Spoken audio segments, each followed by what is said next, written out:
আমরা সূরা কালাম আলোচনা করতেছিলাম। তো সূরার আমরা 12 নম্বর 13 নম্বর আয়াত পর্যন্ত আমরা এসেছিলাম। আমরা সামনে এখন আলোচনা করব ইনশাআল্লাহ। তো আল্লাহ তাআলা ওলীদ ইবনে মুগিরার বর্ণনাটা দিলেন যে ও কেমন হাম্মাজ, পরনিন্দাকারী, মাশামে নামিম, চুগলখোর, ভালো কাজে বাধা দানকারী, সীমা লঙ্ঘনকারী, পাপী, কর্কশভাষী, এতদ্ভিন্ন ও হারামজাদাও, এগুলো আল্লাহ বললেন। তো এটা এই অবস্থাটা হলো কেন? আল্লাহ বলেন আনকানা যা মালো বানিন, এই জন্য যে সে ছিল মালের মালিক, সন্তানের মালিক। যা জু এর অর্থ মালিক, যা মালেন মালের মালিক, ও বানিনার সন্তানের মালিক, এবং তার সন্তানরা সবসময় তার কাছে উপস্থিত থাকত। অন্য জায়গায় আছে বানিনা শুহুদ। ইজা তুতলা আলী আয়াতুনা কলা আসাতিরুল আউয়ালিন, যখন তেলাওয়াত করা হয় তার উপরে আমার আয়াতগুলি, কলা সে বলে আসাতিরুল আউয়ালিন, এগুলি পূর্ববর্তীদের কল্পকাহিনী, ইতিহাস। দেখেন এই যে তুতলা যেখানে আছে কোরআনে, এটা পাঠ করা অর্থ হবে না, পাঠ করা হবে কেরাত। ওয়াইজা কুরিয়াল কোরআন, ওই কারা কুরিয়া এই শব্দ পাইলে সেটা পড়বেন কোরআন পাঠ করা। আর তুতলা তেলাওয়াত যেটা, এখানে আপনি পাঠের অর্থ করবেন না। অনেকেই তর্জমা লিখতে এই তেলাওয়াতের জায়গায় যখন পাঠ করা হয় লিখছে, এটা সম্পূর্ণ ভুল। তার কারণ কোরআন শিক্ষার 3টে স্তর: কেরাত, তেলাওয়াত, তাফাক্কু। তাহলে কেরাত হলো পাঠ শিক্ষা করা, ভালো করে আপনি কোরআন পড়তে পারবেন। আর তেলাওয়াত হলো অর্থসহ তাফসীর সহ কোরআন শেখা বা পড়া।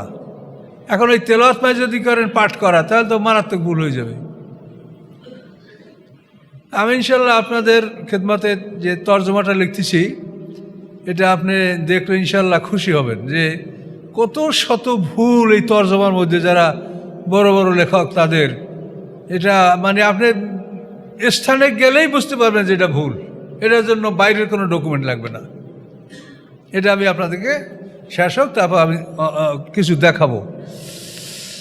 তো আল্লাহ বলেন যখন তার উপরে তেলাওয়াত করাতে তাকে বুঝিয়ে বলা হয় যে এটা এই অর্থ, এইটার ভালো মন্দ, এটা তেলাওয়াত। ওয়াইজা তুতলা আলী আয়াতুনা, যখন তেলাওয়াত করা হয় তার উপরে আমার আয়াতগুলি, কল আসে বলে আসাতিরুল আউয়ালিন, এগুলি পূর্ববর্তীদের রূপকথা, পূর্ববর্তীদের কল্পকাহিনী। সতর মানে লাইন, এই লাইনকে সতর বলে। এটা তো আমরা অনেক সময় বাংলায় বলি, লাইন এক এক লাইন সতর। আসাতির ওই সতরের বহু বছর, অর্থাৎ পূর্ববর্তীদের লিখিত ইতিহাস, কল্পকাহিনী। আল্লাহ বলেন সানাসিমহু আলাল খুরতুম, অচিরে আমি দাগ দিয়া দেব তার সুরের উপরে। খুরতুম মানে হাতের সুর। এটা আল্লাহ তাআলা তাকে একটু মানে স্যাটারাইজেশন করেছে, মানে তিরস্কার করেছে। আর নাকটা একটু লম্বা ছিল, তা আল্লাহ বলেন আমি অচিরে ওর নাকে দাগ দিয়ে দেব। ও কোনো এক যুদ্ধে ওর নাক কেটে গেছিল, এটা আল্লাহ দাগ দিয়ে দিছে, অপমান। তা আল্লাহ বলেন অচিরেই আমি তার নাকে দাগ দিয়ে দেব। তো সুর হলো, খুরতুম হলো হাতের সুর। তো এইটা ওর নাক লম্বা, এই জন্য হাতের সুর বলা হয়েছে, সমালোচনামূলক। ইন্না বালাউনাহুম কামা বালাউনা আসহাবাল জান্নাতে, নিশ্চয়ই আমি তাদেরকে পরীক্ষা করেছিলাম যেরূপ পরীক্ষা করেছিলাম আমি আসহাবাল জান্নাতে, বাগানের মালিকদেরকে। এই হুম বলতে আরবের অধিবাসীদেরকে বলা হয়েছে। আমি আরব অধিবাসীদেরকে, মক্কাবাসীদেরকে আমি পরীক্ষা করেছিলাম যেরূপ পরীক্ষা করেছিলাম আমি বাগানের মালিকদেরকে।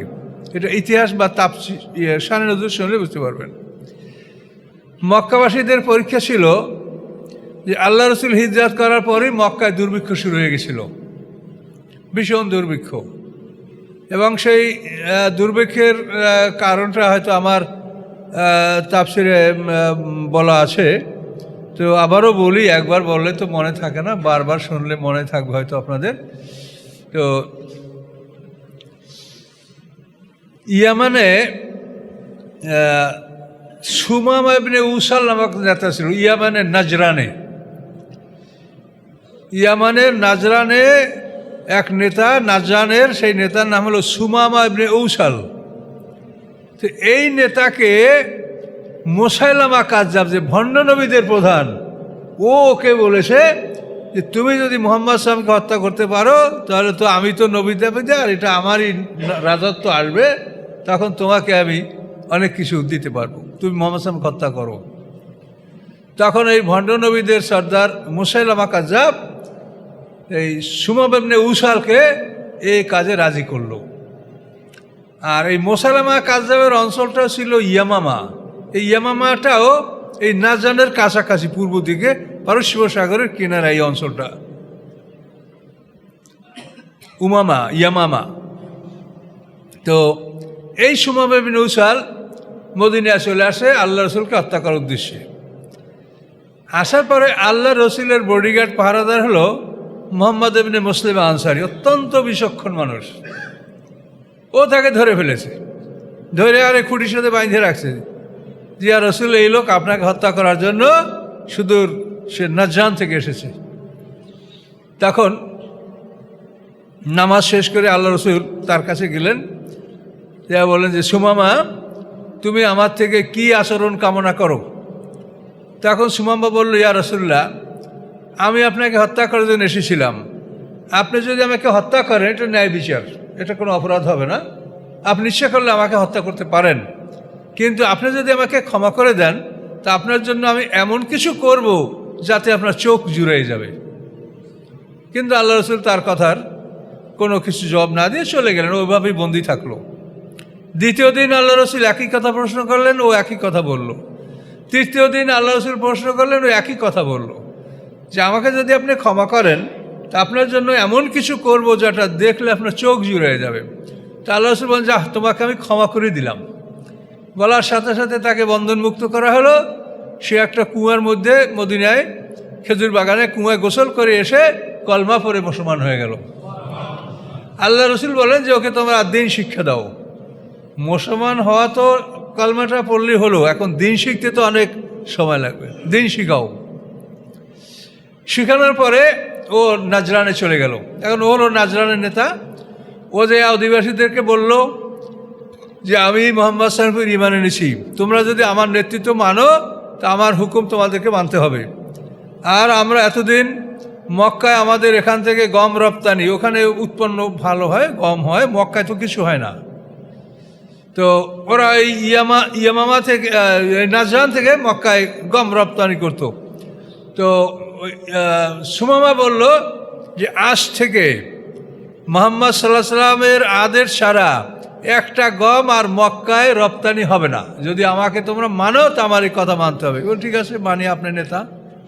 এখন এই নাজরান থেকে মক্কায় যখন খাদ্য সরবরাহ বন্ধ হয়ে গেল, মক্কায় কঠিন দুর্ভিক্ষ শুরু হয়ে গেল।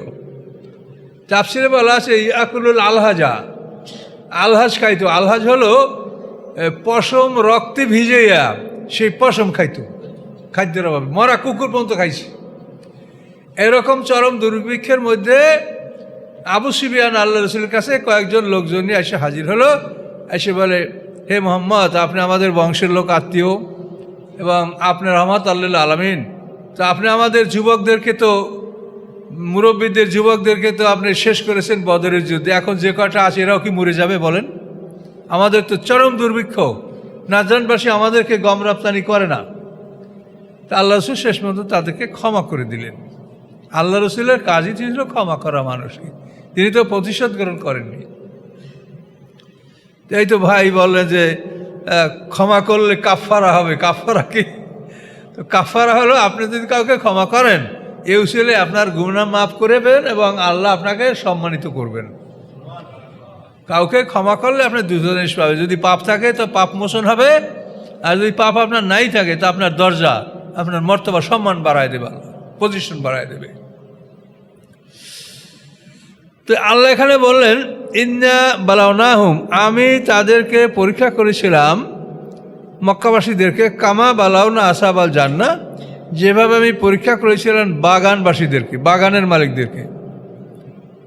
এখন বাগান মালিকদের ঘটনা হলো, এই বাগানটা হলো ইয়ামানের রাজধানী সানা। এই সানা থেকে 6 মাইল দূরে এই বাগানটা ছিল, একটা সুন্দর খেজুরের বাগান। এই বাগানটার নাম হলো দরু। এই বাগানের মালিক ছিল এক নেককার বান্দা। সে ওই বাগানের ফল কাটার দিনে সব এতিম মিসকিন হাজির হতো এবং তাদেরকে উনি অনেক দান করতেন। এই লোকের 3টা ছেলে ছিল। এই লোক মারা যাওয়ার পরে ছেলেরা বলে যে আব্বা ছিল একা দান করছে, আমরা এখন 3 ভাই, আমাদের পক্ষে তো দান করাটা অসম্ভব, এটা আমাদের কষ্ট হয়, কাজে আমরা দান করব না। তো দানটা ঠেকাবো কেমনে? আমরা রাত্রে ফল কাটে নিয়ে আসবো, দিনে কাটতে গেলেই তো সব ফকির মিসকিন আসবে। আর ফকির মিসকিন আসার কারণ হলো, কোরআনে আল্লাহ কি বলছেন? ওয়াতু হক্কাহু ইয়াওমা হাসাদি, তোমরা ফসল কাটার দিনেই তার হক আদায় করা, জাকাতটা দিয়ে দাও। তাহলে ফসল কাটার দিনেই যদি জাকাত দেওয়া হয়, তা আপনি আপনার আম বাগানে কখন আম ভাঙছেন, সব মিসকিন হাজির হবে যে এই বাগানে ওষুধ 10 ভাগের 1 ভাগ আম আমরা পাবো, এই গমের 10 ভাগের 1 ভাগ, এই ক্ষেতের 10 ভাগ পাবো, তাহলে ফকির মিসকিন জমা হবেই। তো ওই সময় এটা ছিল, এই জাকাত সিস্টেমটা আগের থেকেই পৃথিবীতে চালু ছিল। তো এখন ওরা চিন্তা করলো যে আমরা ফকিরকে দিব না, 3 ভাই। এখন দেখেন, এক এজ আকসামু রায়াস রেমুন্নাহা মুসবিহীন, যে আমরা, ওরা কসম খাইলো, শপথ করলো যে অবশ্যই আমরা ফল কেটে নিয়ে আসবো ভোরে ভোরে, রাতে যাব, ভোরে ভোরে কাটে নিয়ে চলে আসবো মিসকিন বাইর হওয়ার আগে। ওলা ইয়াস্তাসনুন, এবং তারা ইস্তেসনা করলো না। ইস্তেসনা মানে ইনশাল্লাহ বলা, ব্যতিক্রম। ইনশাল্লাহ বললেই যে কথাটা বলছে সেটার অস্তিত্ব থাকে না। কেউ যদি স্ত্রীকে বলে আমি তোমাকে তালাক দিলাম ইনশাল্লাহ, এই ইনশাল্লাহ বলার পরে আর তালাকটা হইল না। আল্লাহ যদি চায়, তা আল্লাহ তো চায় না যে তুমি তালাক দাও। ইনশাল্লাহ মানে আপনি যে পূর্ব কথা বলছেন এই কথাটা প্রত্যাহার। তা আল্লাহ যদি চায় তাহলে হবে, আর না চাইলে না হবে। তো ওরা এই ইনশাল্লাহটা বলে, ইস্তেসনা করে নাই। কথা বুঝতে পারছেন? এখানে কতগুলো কৌশল, জ্ঞানের কথা শেখেন। যে আপনাকে যদি কেউ তলোয়ার ধরে যে তুই তোর বউ তালাক দিবি, না দিলে তোরে লাগাই দেবে এখনই, তা আপনি বলেন তালাক, কিন্তু মনে মনে ইনশাল্লাহ বলে দেন এর সাথে সাথে, তা আপনি তালাক ওজা বলাইছে, তাতে তালাক আপনার হবে না। কথা বুঝতে পারছেন? এ যদি আপনার জানা থাকে, তা আল্লাহ না করুক এই বিপদ যদি জীবনে কারো এরকম হয় যে আপনার গলায় তলোয়ার ধরছে, তুই তোর বউ তালাক দে, তখন আপনি তালাক দেন, কিন্তু ইনশাল্লাহ বলেন নিজে, যাতে নিজে আপনি অনুভব করতে পারেন যে আমি এটা বলেছি ইনশাল্লাহ, তাহলে আর তালাক হবে না। তো আল্লাহ বলে যে ওরা বলছে যে আমরা ভোরে ভোরে ফল কেটে নিয়ে আসবো, কিন্তু ওরা ইনশাল্লাহ বলে নাই। ফাতাওয়াফা আলাইহা তায়ফুম মির রাব্বিকা, তখন আসলো বিপদ। তফা শব্দের অর্থ হলো যে বিপদগুলি রাতে আসে, এগুলিকে তফা বলা হয়। রাত্রে যে বিপদগুলি আসে, তফা আলাইহিম তায়ফুম মির রাব্বিকা, রাতের অন্ধকারে তাদের উপরে রবের পক্ষ থেকে শাস্তি আসলো। অহম নাইমুন, তখন তারা সবাই ঘুমন্ত ছিল। তারা ঘুমন্ত অবস্থায় তাদের উপরে আল্লাহর পক্ষ থেকে শাস্তি আসলো। আসবাত কা সরিম, হয়ে গেল বাগানটি কাটা বাগানের মতো। সরিম মানে যেটার ফসলটা কেটে নেওয়া হয়েছে, রিপ্ট করন মানে যেটাকে ফসলটাকে কেটে নিয়ে যাওয়া হয়েছে, এটা হলো সরিম। তো এখন এমন হয়েছে যে মনে হয় যেন ফসলটা কেটে নিয়ে যাওয়া হয়েছে। এভাবে মুসিবত বিপদ দিয়ে আল্লাহ তাআলা বাগানটা নষ্ট করে দিলেন। তো ওরা তো আর জানে না, ওরা কি করলো? ফাতানা দাও মুসবিহীন, শেষ রাত্রে প্রাতুষ্যে ওরা একে একে করে ডাক দিল, বড় ভাই, মেজে ভাই, সেজো ভাই, আয় আমরা বাগানে যাব।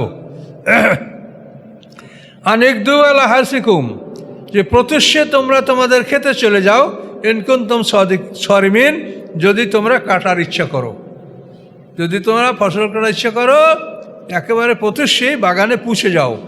ফানতালাকু, তারা চলতে লাগলো। ওহুম ইয়াতাখাফাতুন, এবং তারা চুপে চুপে কথা বলতেছিল।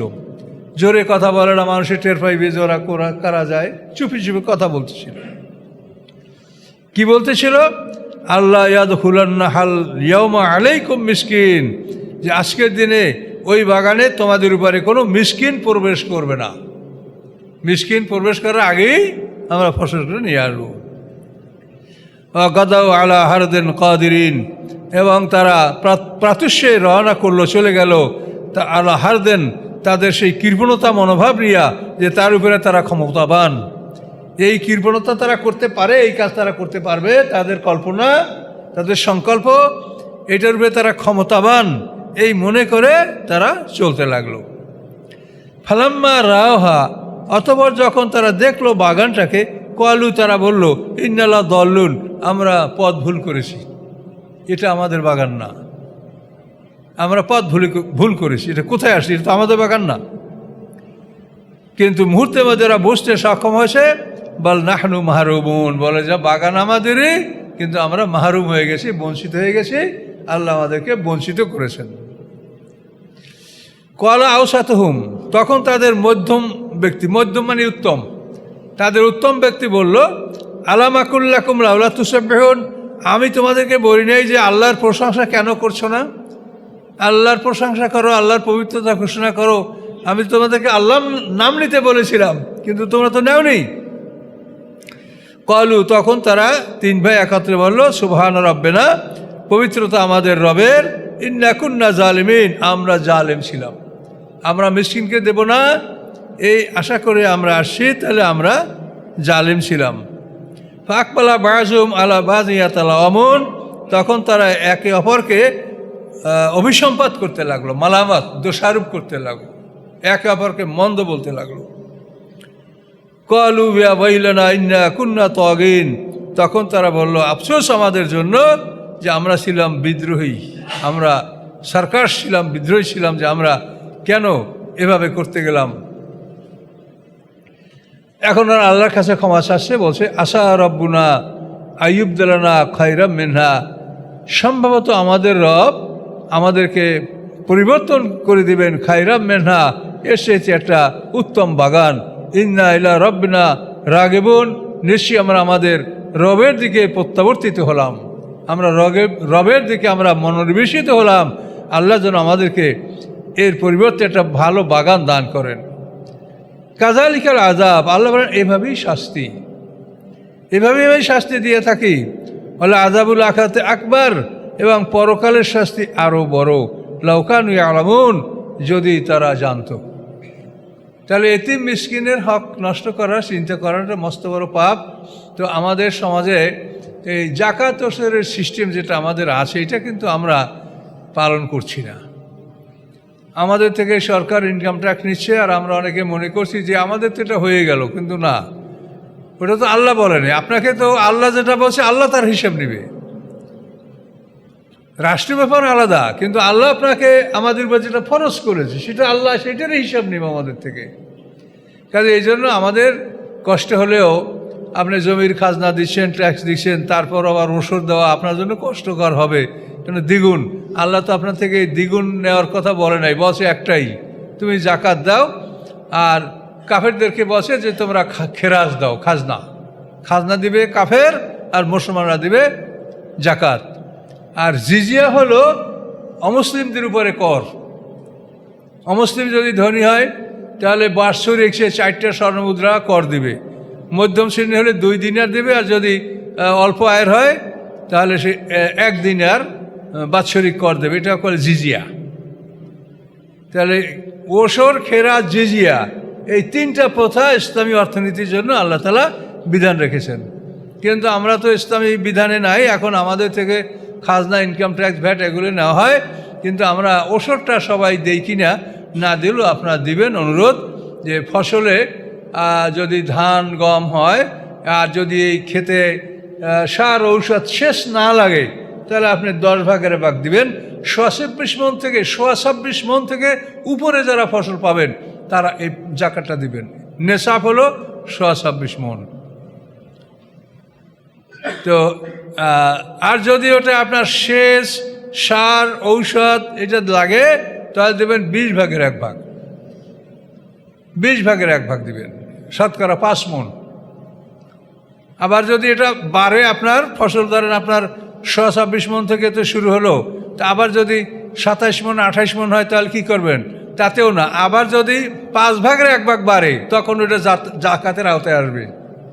কথা বলতে পারছেন? 26 মণকে 5 দিয়ে ভাগ করেন, 5 5 25, আরও 10-এর, আরও 5 মণ 10-এর, অর্থাৎ 26 মণের পরে যখন আবার 5 মণ 10 পর্যন্ত বাড়বে তখন এটা জাকাতের আওতায় আসবে। আর এর সাথে কম যদি হয় তো এটা জাকাতের আওতায় আসবে না। তো ওইভাবে 5 ভাগের 1 ভাগ, 5 ভাগের 2 ভাগ, 5 ভাগের 3 ভাগ, আর যদি পুরোপুরি হয়তো ডবল হয়ে গেল। এই হিসাব করে আপনারা জাকাতটা দিবেন। কিচ্ছু হবে না। এই পৃথিবীতে ধন সম্পদ জমা করে কোনোই লাভ নাই, খালি হাতেই যেতে হবে। শুধু আপনার আমলনামা গলায় যেটা আছে এইটাই আপনার সম্বল, এছাড়া আর কোনো সম্বল আপনার আমার নাই। কি এখানে আমাদের জমা হচ্ছে দৈনিক, এটাই সম্বল। এইটার উপরে নির্ভর করবে যে আমি পাস করব না ফেল করব। কাজের জন্য সবসময় চিন্তা করেন যে মালিক কি বলেছে, এই মালিকের প্রশ্নপত্রে কি আছে, এইটার কতখানি আপনি উত্তর দিয়েছেন, এইটা সবসময় লক্ষ্য রাখতে হবে যে আমার এই প্রশ্নপত্র, এটার উপরেই ফলাফল নির্ভর করবে। আর এই ফলাফল পাওয়ার পরে যে ঠিকানায় আমরা যাব ওইটা হচ্ছে আমাদের জীবন শুরু। পৃথিবীতে মানুষের কোনো জীবন শুরু হয় না, এটা মনে রাখবেন। এই পৃথিবীতে মানুষের কোনো জীবন শুরু হয় না, অথচ এই পৃথিবীকে যারা সাজিয়েছে সেসব বাড়িঘরে ঢুকলে মনে হবে যে এর সেইতে জান্নাত আর কিছু হইতে পারে না। কিন্তু এটা আপনি যতই করেন কিছুই না, আল্লাহ বলছেন কিছুই না। আর আসলে সত্য, যখন ডাক আসবে আপনাকে ডাক দিলেই বের হয়ে যেতে হবে। বের হও, তখন সব কিছু রাইকে আপনাকে বের হয়ে যেতে হবে। যে সাদ্দাত ভেস্ত বানাইছিল, তো এটা সম্পর্কে অবশ্য অনেক তাফসীর কাকরা এটাকে বলেন যে এটা আসলে ঠিক না, কিন্তু ঠিক হওয়ারই সম্ভাবনা বেশি। তার কারণ এটা আদ জাতির লোক ছিল সাদ্দাত। এই যে আদ জাতি ধ্বংস হয়েছে, আদ সামুদ্রে আদ জাতির লোক। এবং এখানে এডেন যে শহরটা, এডেন শহরটা, এটা হলো আরবি নাম হলো আদন। আর আদন শব্দটা কোরআন, জান্নাত ও আদনেন, চিরস্থায়ী জান্নাত। এই আদন থেকে এডেন, তো ওই দেশটার নামই এডেন। আর ওখানে উপসাগরের নাম হলো এডেন উপসাগর। তো এই এডেন এলো সাদ্দাত যে বাড়িটা বানাইছিল ওইটার নাম রাখছিল জান্নাত ও আদনেন, এডেন গার্ডেন। এই সাদ্দাতের বাড়ি 300 বছর বয়সে বাড়ি নির্মাণ করা হয়েছে। মিস্ত্রি বলছে যে আপনার বাড়ি রেডি, আপনি আসেন। সাদ্দাত একটা ঘোড়ায় চড়ে বাড়ির সামনে গেল, যাওয়ার পরে আজরাইল, এই থাম, কথা আছে কিছু। আজরাইল ঘেরান পাইলে আর কোনো প্রাণীর নড়চড় করার কোনো ক্ষমতা থাকে না। আজরাইল হাজির হইলে তার যে ঘেরান, এই ঘেরানেই একটা মানুষের সমস্ত শক্তি শেষ হয়ে যায়, আর কিচ্ছু সে করতে পারে না। থাম, এখানে তোর জান কবজ। আমি 300 বছরের বাণী করেছি, কোনো কাজ হবে না, আর তোর সময় নাই। এই তো মানুষের জীবন, এই তো মানুষের জীবন। এই সাদ্দাতের বাড়ি, আব্দুল্লাহ ইবনে কোলাবা নামক সাহাবী, তার উট হারিয়ে গেছিল। এই উট খুঁজতে খুঁজতে সে এই বাগানে ঢুইকা এই স্বর্ণের বাড়িটা দেখছিল এবং অনেক ধনরত্ন নিয়ে সে বাড়িতে ফিরছিল। এবং ওমর ফারুক রাদিয়াল্লাহু তাআলার জামানায় এটা প্রমাণ হয়েছে। এবং সেই সাহাবীকে ওমর ফারুক ডেকেছেন এবং সে বলেছে যে আমি উট খুঁজতে যাই বাড়ি পেয়েছি, সেখান থেকে নিয়ে আসছি আমি এটা। তখন কাবে হাবার ইহুদিদের বড় আলেম, তাকে ওমর ফারুক ডাকলেন, ডাইকে এই সম্বন্ধে প্রশ্ন করলেন। তো উনি কাবে হাবার বলেন যে কোন লোকটায় ওখানে গেছিল সেই লোকটাকে আমাকে দেখান, যে তওরাতে ওই লোকের আকৃতি বলা আছে। তখন সেই লোকটা আসলো, আব্দুল্লাহ ইবনে কোলাবা। তাকে দেখে কাবে হাবার বললেন, ঠিক এই লোকটার কথাই তওরাতে বলা আছে, যে ঘাড়ে তার তিলক চিহ্ন আছে, খাটো ধরনের লোক, এমন একটা লোক সাদ্দাতের বাড়ি প্রবেশ করবে, এটা তওরাতে আছে। তো এগুলি হলো আমাদের জন্য একটা নিদর্শন যে আসলেই আমরা যেই যা করি আমাদের ডাক দিলেই বের হতে হবে। বের হও, কোনো ওজোর আপত্তি নাই যে আমি এই করি একটু সময়, কোনো কিচ্ছু শোনা হবে না, ডাক দিলেই বের হতে হবে। কাজে সম্বল হলো আমলনামা। এই আমলনামার সম্বল এখানে আপনি কি রেখেছেন? আল্লাহ বলছে কি, ওয়ালতানজুর নাফসুম মা কাদ্দামাত লিগাদ, মানুষ যেন দেখে যে আগামী দিনের জন্য সে কি প্রেরণ করেছে, আগামী দিনের জন্য আপনি কি পাঠিয়েছেন, তাতে আপনার খোরাক হবে কি না হাজার হাজার কোটি বছর আল্লাহ বাঁচিয়ে রাখবেন। তা আল্লাহ বলছে ললতানজুর নাফসুম মা কদ্দামাত লিগাদ, আগামী দিনের জন্য তুমি কি প্রেরণ করেছো, আর এটা যেন মানুষ দেখে, এটা আপনাকে দেখে যে আমি কি পাঠালাম, কতখানি নেক আমি আজকে আল্লাহর দরবারে পাঠালাম, এটা দেখেন হিসাব করে। ঠিক মতো নামাজ পড়েছি কি না, কতটুকু কোরআন তেলাওয়াত করেছি, কতবার আল্লাহর জিকির করেছি, এগুলো হিসাব করে দেখেন যে আমি আগামী দিনের জন্য আমি কি করেছি। জীবনে এমন একটা সময় পার হয়ে গেছে তখন আমি কিছুই করি নাই, কি যায় নাই? এই যে আমরা এখন লেবাস পড়ছি, আমাদের জীবনে এমন একটা সময় যায় নাই যখন আমরা পৃথিবীতে খালি লাফাইয়ে বেড়াইতাম, আর কি খাবো, কি খাবো, কি ধরবো, কি মারবো, এইটাই ছিল আমাদের মনোভাব। এছাড়া তো আমরা কিছু বুঝি নাই, ধরাকে সরা জ্ঞান করছি, এটা আমরা করি নাই সবাই যৌবনকালে। তো সেই সময়টাও তো আমাদের হিসাবে পড়ে গেছে যে এই সময়টা আমরা কিছু করি নাই। তো এখন তো আমাদের এই ক্ষতিপূরণ করতে হলে এখন তো আমাদেরকে বহুগুণ কাজ করতে হবে, যে ওই সময়টারও যাতে ক্ষতিপূরণ আমরা করে নিতে পারি।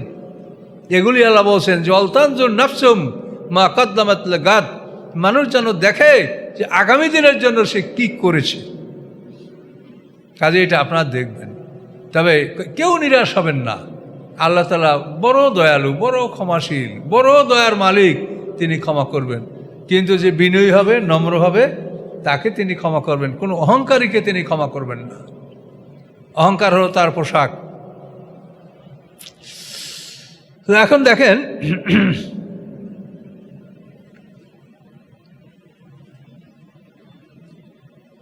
তো ওরা শেষ পর্যন্ত আল্লাহর কাছে সারেন্ডার করলো, বললো আসা রব্বুনা ইউবদিলানা খায়রাম মিনহা ইন্না রাব্বিনা রাগিবুন। আমরা আল্লাহর অভিমুখী হলাম, আমরা আল্লাহর দিকে মনোনিবেশিত হলাম। আল্লাহ আমাদেরকে এই বাগানের পরিবর্তে ভালো বাগান দেবেন।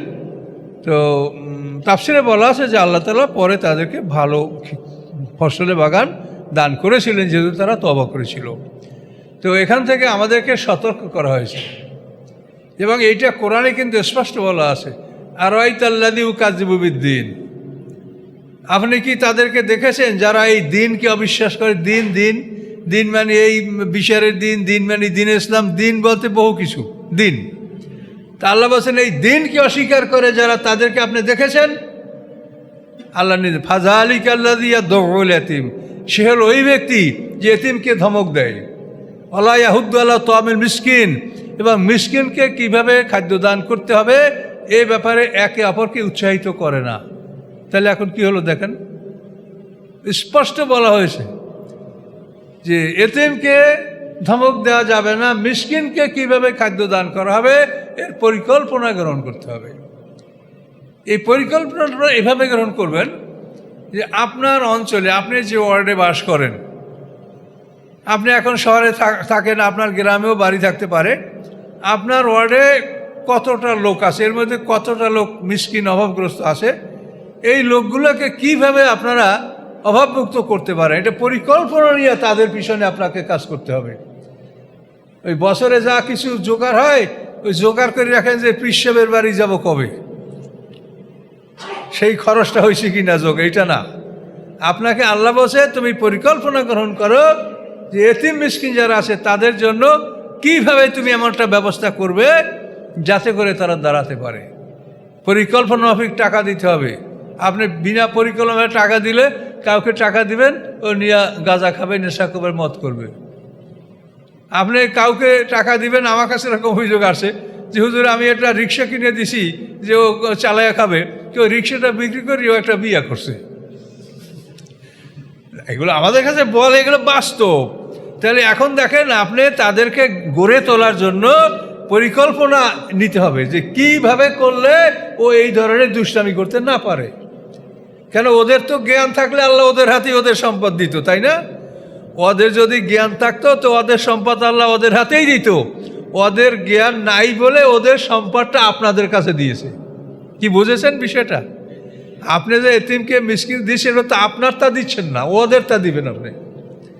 তো ওদের জ্ঞান নাই, এজন্য ওদের সম্পদটা আপনার হাতে দিছে। কাজে আপনি সেটাকে পরিকল্পনা মাফিক আপনি ব্যয় করবেন। এই জন্য আপনারা জাকাত দেওয়ার ক্ষেত্রে অনেক সময় এগুলি না দেখে শুনে এমন লোকের হাতে দেন যে যেটা হয়তো সঠিকভাবে ব্যয় হচ্ছে না বা ব্যয় হবে না।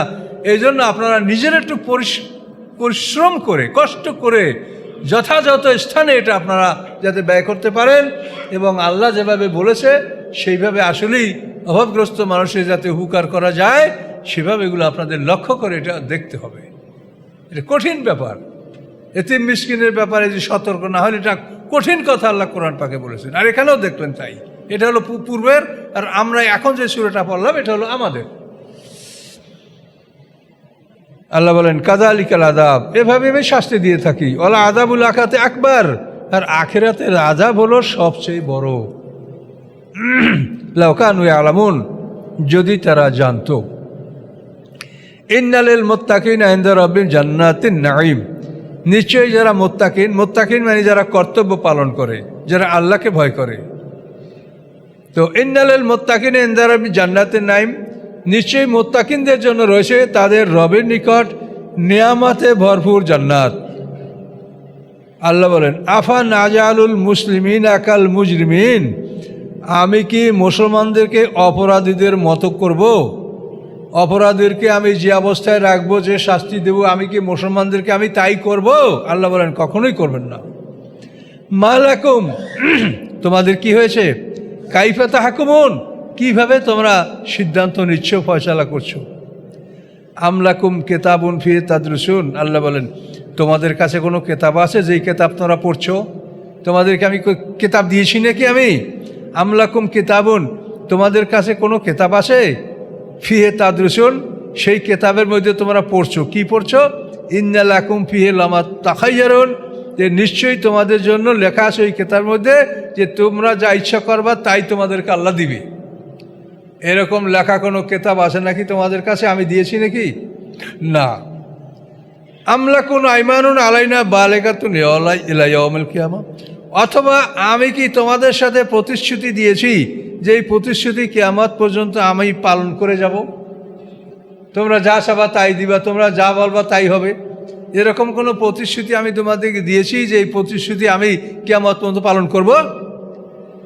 ইন্না লাকুম লামা তাহকুমুন, নিশ্চয়ই তোমাদের জন্য উহাই যা তোমরা আদেশ করবে, তোমরা যা চাবে তাই পাবে? মোটেও না।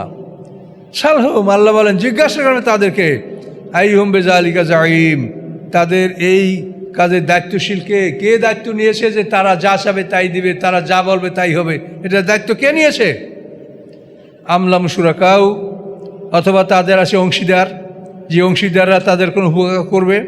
আল্লাহ বলেন ফালিয়া তুমি শুরাকাহিম, তারা তাদের অংশীদারকে নিয়ে আসুক আমার কাছে, এন কানু সাদিকিন, যদি তারা সত্যবাদী হয়।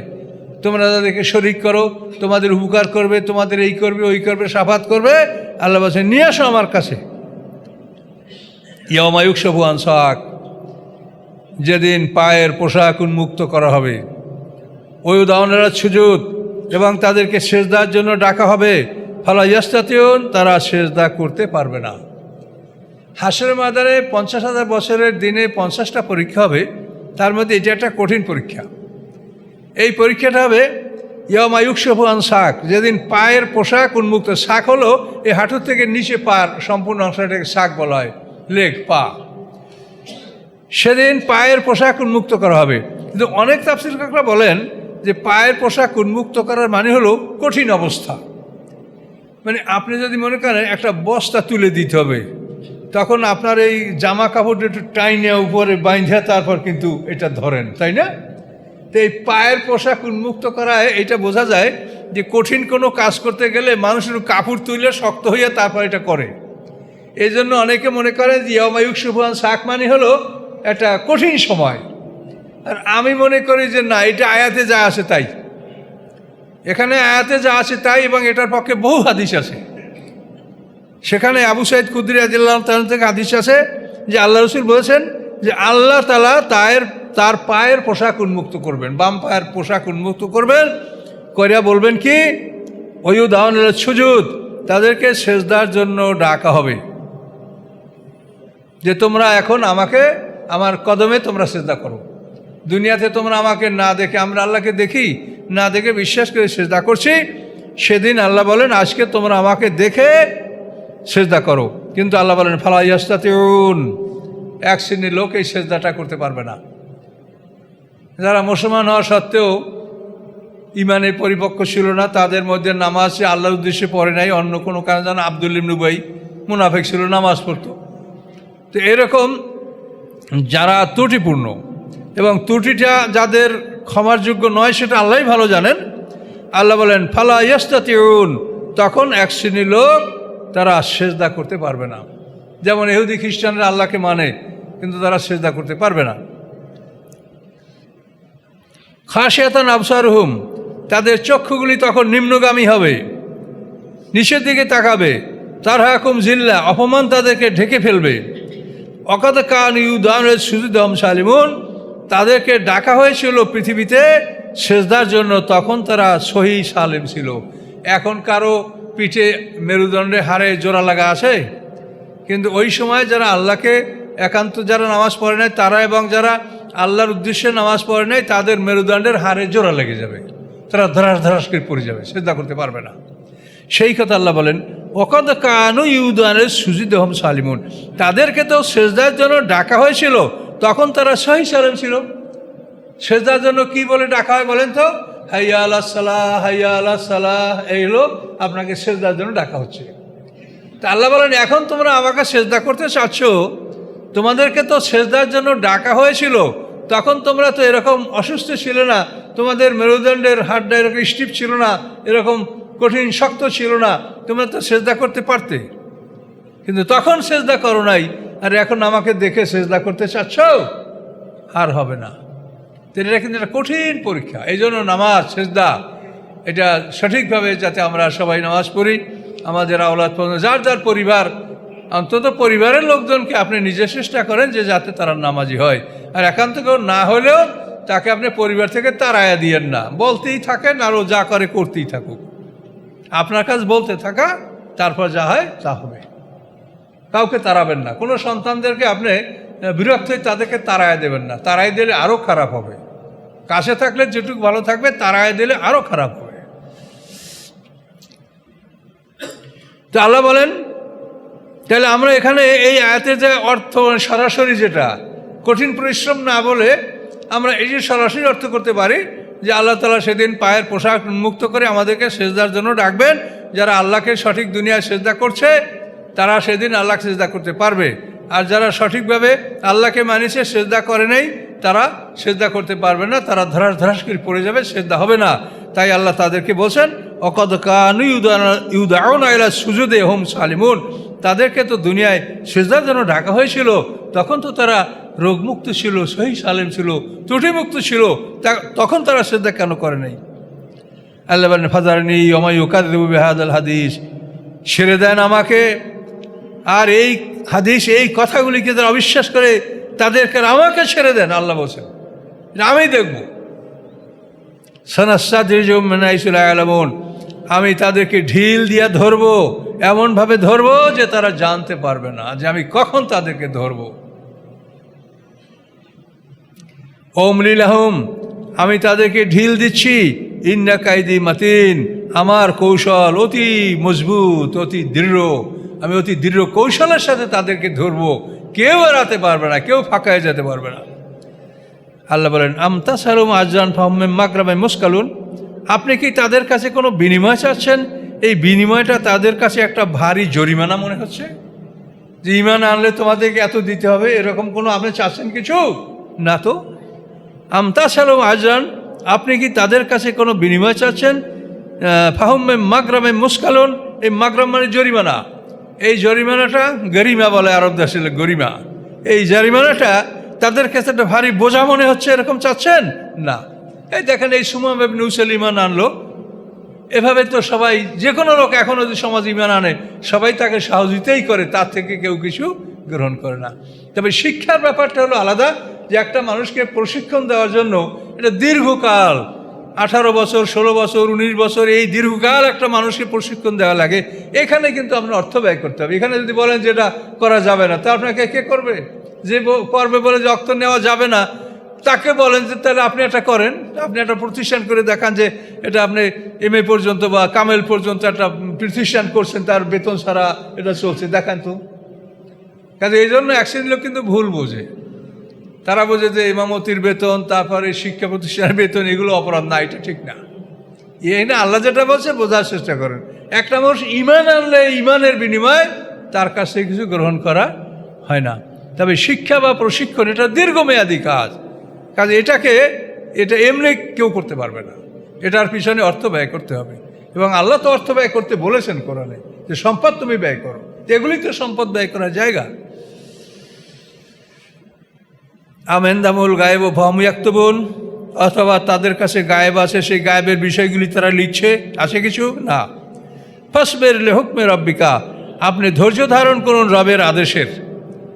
রব আপনাকে আদেশ দেবে, তাদের বিরুদ্ধে আপনি যুদ্ধ করবেন, তারা পরাজিত হবে, অপমানিত হবে, অপেক্ষা করুন। ওলা তাকুন কা সাহেবুল হুদ, মাছওয়ালার মতো হবেন না। মাছওয়ালা হলো ইউনূস আলাইহিস সালাম, যাকে মাছে খেয়েছিল। উনি যখন দেখলেন যে আল্লাহ শাস্তি দিবে, ওয়াদা করছে 3 দিনের পরে শাস্তি আসবে, ইউনূস আলাইহিস সালাম জাতি থেকে পৃথক হয়ে গেলেন। তখন কিন্তু ওর জাতি ইউনূস আলাইহিস সালামের অনুপস্থিতিতে এমনভাবে আল্লাহর কাছে রোনাজারি কান্নাকাটি করে তওবা করলো যে আল্লাহ তাআলা তাদের শাস্তিটা প্রত্যাহার করে নিলেন। শাস্তির ওয়াদা করে আল্লাহ শাস্তি প্রত্যাহার করেন না। এই একটা জাতির শাস্তি আল্লাহ প্রত্যাহার করেছিলেন। আর নবী তো তা জানে না। 3 দিন পরে শাস্তি আসে নেই। নবী দেখে যে ওরা সব বেঁচে আছে, এখন আমি ওদের কাছে গেলেই তো আমারে মারবে ওরা, যে তুমি আমাকে মিথ্যা ভয় দেখাইছো। এই মনে ভেবে আল্লাহ কি বলেন এটা না শুনে অপেক্ষা না করে উনি পালাতে গেলেন। পালাতে গিয়া তো ধরা পড়লেন, নৌকায় উঠলেন, নৌকা চলে না, কোরা হলো, লটারি হলো, তাতে দুঃসাব্যস্ত হলো, নদীতে ফেলে দেওয়া হলো, মাছে খেয়ে ফেললো। সবই জানেন আপনারা। এই জন্য আল্লাহ বলছেন ওয়ালা তাকুন কা সাহেবুল হুদ, আপনি মাছওয়ালার মতো তরা করবেন না, ব্যস্ত হবেন না, ধৈর্য ধারণ করবেন। আল্লাহ কি আদেশ দেয়, আল্লাহর আদেশের অপেক্ষা করতে হবে। ইযনাদাহু মাকজুম, যখন সে ডাক দিয়েছিল আল্লাহকে, যখন তার শ্বাসরুদ্ধকর অবস্থা। মাকজুম মানে যখন শ্বাস বন্ধ হয়ে যায় মানুষ, এরকম অবস্থা মাকজুম। শ্বাসরুদ্ধকর অবস্থায় সে আল্লাহকে ডাক দিয়েছিল। আল্লাহ বলেন ডাক দিয়েছিল কি বলে, লা ইলাহা ইল্লা আনতা সুবহানাকা ইন্নী কুনতু মিনাজ জালিমিন। এই দোয়াটা আমরা মুসিবতের সময় পড়ি। কেন পড়ি? যে ইউনূস আলাইহিস সালামের জাতিকে এই দোয়াটা রসুলায় আল্লাহ এমন একটা সময় মাফ করে দিয়েছিলেন যেটা সাধারণ নিয়মের বাইরে। যে আল্লাহ শাস্তির ওয়াদা দিয়েছেন, সেই ওয়াদা প্রত্যাহার করে আল্লাহ তাআলা শাস্তি মওকুফ করেছেন। এটা আল্লাহ করেন না, কিন্তু এটা ওদের ব্যাপারে করেছেন। তো ওদের সংখ্যা ছিল, কোরআনে অনুযায়ী বলা আছে যে 1 লাখের কিছু বেশি। এই জন্য আমরা ওই হিসাব করিয়া দেয় আমরা 1.25 লাখ বার পড়ি দোয়া ইউনূস, আল্লাহ আমাদের মাফ করবে। এই জন্য কিন্তু এইসব দোয়া আমরা ছোটোবেলায় খুব পড়েছি। বিপদ আপদ আসলে, এই ধানে পোকা লেগেছে, খেতে বৃষ্টি হয় না, এইসব বিভিন্ন কারণে এই দোয়া ইউনূস আমরা কিন্তু পড়েছি, হয়তো আপনারা পড়ে থাকবেন। আল্লাহ বলেন লাউলান তাদারাকু নেমাতাম মির রাব্বি, যদি রবের পক্ষ থেকে তাকে নিয়ামত স্পর্শ না করত, লা নুবেজাবিল আরাই হুয়া মাজমুন, তাহলে তাকে এমন উন্মুক্ত মাঠে নিক্ষেপ করা হতো যে সে হতো অভিশপ্ত। কিন্তু আল্লাহ তাআলা তাকে অভিশপ্ত করেন নাই। ফাজতাবাহু রাব্বু, আল্লাহ তাআলা তাকে মনোনীত করেছেন, বাছাই করেছেন। রব্বু ফাজআলহু মিনাস সালিহিন, এবং আল্লাহ তাকে সৎকর্মশীলদের অন্তর্ভুক্ত করেছেন। ওয়া ইয়াকাদুল্লাযীনা কাফারু লা ইউযলিকুনাকা বিআবসারিহিম লাম্মা সামিউ যিকরা, মনে হচ্ছে যেন কাফেররা আপনাকে চোখের দ্বারা ফেলে দিবে। চোখের দ্বারা ফেলে দেওয়া, এটা আমি বলছি। লাম্মা সামিউ যিকরা, যখন তারা উপদেশ শোনে তখন এত ক্ষিপ্ত হয়, মনে আপনার দিকে এমনভাবে তাকায় যে মনে হয় চোখের দ্বারা আপনাকে ফেলে দিবে। ওয়া ইয়াকুলুনা ইন্নাহু লামাজনুন, এবং তারা বলে নিশ্চয়ই মুহাম্মদ সাল্লাল্লাহু আলাইহি ওয়াসাল্লাম পাগল। ওমা হুয়া ইল্লা যিকরুল লিল আলামিন, এটা রব্বুল আলামিনের পক্ষ থেকে উপদেশ, এটা অন্য কিছু নয়। ইয়াতে শান নজুল হচ্ছে যে আরব দেশে এমন কিছু লোক ছিল যাদের মানে চোখের একটা অস্বাভাবিক ক্ষমতা ছিল। যদি কোনো একটা ভালো উট দেখে বলে খুব সুন্দর উট, তো পরের দিন ওই উট দেখবেন যে ওর অবস্থা খারাপ, অসুস্থ হয়ে পড়ছে, ওকে জবাই করা লাগবে, ও ডেকে উঠবে। গাছ দেখে যদি বলে বাগানটা খুব সুন্দর, দেখবেন পরের দিন বাগানে গাছ মরতে শুরু করছে। এই চক্ষু দোষ, এটা কিন্তু আল্লাহ রসুল হাদিসে স্বীকৃতি দিয়েছেন যে এরকম মানুষের চক্ষু দোষ আছে। এই জন্য কোনো ভালো জিনিস দেখলে ওভাবে বলতে হবে না, আপনি বলবেন মাশা আল্লাহু লা কুওয়াতা ইল্লা বিল্লাহ। কি বলেন তো? মাশা আল্লাহু লা কুওয়াতা ইল্লা বিল্লাহ। একটা ছোট বাচ্চা, খুব সুন্দর বাচ্চা, এই বলে দেখবেন যে ওই বাচ্চা অসুস্থ হয়ে পড়ছে, তখন ওই লোকের উজুর পানি যদি পান তাই দিয়ে যদি বাচ্চায় গোসল করাই দেবেন তাতে ওটা ভালো হয়। আর না হলে এই আয়াতটা আপনি পড়বেন, ওয়াইয়াকাদুল্লাযিনা কাফারু লা ইউযলিকুনা বিআবসার লাম্মা সামিউ যিকরা ওয়া ইয়াকুলুনা ইন্নাল্লাহা মাজনুন ওয়া মা হুয়া ইল্লা যিকরুল লিল আলামিন। এই আয়াত পড়ে পানির দাম করিয়া সেই পানি ওকে খাওয়াবেন, গোসল করবেন, তখন এই চক্ষু দোষ এটা ভালো হয়ে যাবে। এই আয়াতটা কিন্তু ওয়াইয়াকাদুল্লাযিনা কাফারু। তো এখন আরবরা ওই যাদের চক্ষু খারাপ এই লোকগুলো একত্রিত করছে যে তুমি মুহাম্মদ সাল্লামের চোখ লাগাইয়া তাকে অচল করে দাও। তাহলে মোহাম্মদ সাল্লাম কি চোখ লাগায় অচল হবে? আল্লাহ রসুল সেই কথাটা আল্লাহ বলা হয়েছে যে মনে হয় যেন চক্ষু দ্বারা আপনাকে ফেলে দিবে। জালাকা শব্দ তো পিচ্ছিল করে ফেলে দেওয়া, পা ফসকে আপনি পড়ে যাবেন। তো এই কথাটা আমরাও কিন্তু বলি, রে বাবা আমার দিকে এমনভাবে চাকাইছে মনে হয় যেন খাইয়ে ফেলবে। এখন চোখ দিয়ে তো খাইতে পারে না, কিন্তু চোখের দৃষ্টিতে আমরা বলি না, ওরে বাপরে বাবা এমনভাবে তাকাইছে মানে মনে হয় খাইয়ে ফেলবে আমাকে। তো এরকম লা ইউযলিকুনা বিআবসারিহিম, যে চোখের দৃষ্টিতে আপনাকে ওরা ফেলে দিবে, এরকম মনে হচ্ছিল। কাজেটা হতে পারবে না। তবে এই আয়াতটা, কোরআন তো শেফা, আল্লাহ কোরআনেই বলছেন যে কোরআন হলো শেফা। কাজে এই ধরনের চক্ষু দেশের সমস্যা হলে এই আয়াতটা ওয়াইয়াকাদুল্লাযিনা শেষ পর্যন্ত আপনি পড়বেন, পানির দম করবেন, এতে এই সমস্যা ভালো হয়ে যাবে। আর ইউনূস আলাইহিস সালামের ঘটনা তো যথেষ্ট জানেন। এভাবে আল্লাহ তাআলা আল্লাহর হুকুমে ওই মাছ তাকে সমুদ্রের বালুচরে বমি করছে, সেখানে আল্লাহ কদু গাছ তৈরি করছে, এবং সেখানে পাহাড়িয়া বকরি পাঠাই দিয়েছে তার খাবারের জন্য, দুধের জন্য। এভাবে ইউনূস আলাইহিস সালাম সেই পাহাড়িয়া বকরির দুধ খেয়েছে, গাছের ছায়ায় থেকেছে। এরপরে ঘুম থেকে জাগার পরে সে আবার জাতির কাছে লোকের মাধ্যমে খবর দিয়ে জাতির কাছে উনি চলে গিয়েছিলেন। তো এই ঘটনার সংক্ষেপ এখানে বলা হয়েছে। এবং ইউনূস আলাইহিস সালামের আলোচনাটা সূরা আম্বিয়া বা অন্যান্য সূরায় যথাস্থানে আমরা অনেক ডিটেল আলোচনা করেছি। তো আলহামদুলিল্লাহ আমরা এই সূরাটা এখানেই সমাপ্ত করলাম। তো এই সূরার বিশিষ্ট ঘটনাগুলি মনে রাখবেন, বিশেষ করে নামাজের ব্যাপারটা আল্লাহ কীভাবে হাসরের ময়দানে পরীক্ষাটা নেবেন, নামাজের কি মারাত্মক। দেখেন আমরা আল্লাহকে না দেখে সিজদা করছি, আল্লাহ দেখে সিজদা করো। এরকম বহু জাতি যারা আল্লাহকে মানে কিন্তু সঠিক সালাত আদায় করে না, তাদের জন্য কিন্তু ওই দিন বিপদ হবে, তারা আল্লাহকে দেখে সিজদা করতে পারবে না। কাজে এইসব কথা মনে মনে হাজির করেই নামাজ পড়বেন ভালো করে, যে আল্লাহ আমার নামাজ যেন এরকম বিফলে না যায় যে আমি হাসরের ময়দানে আপনাকে সিজদা করতে পারবো না, এটা যেন আমার না হয়, আমাকে আপনি ক্ষমা করেন। আমানতু বিল্লাহ। এই সূরাটা আমরা শেষ করলাম।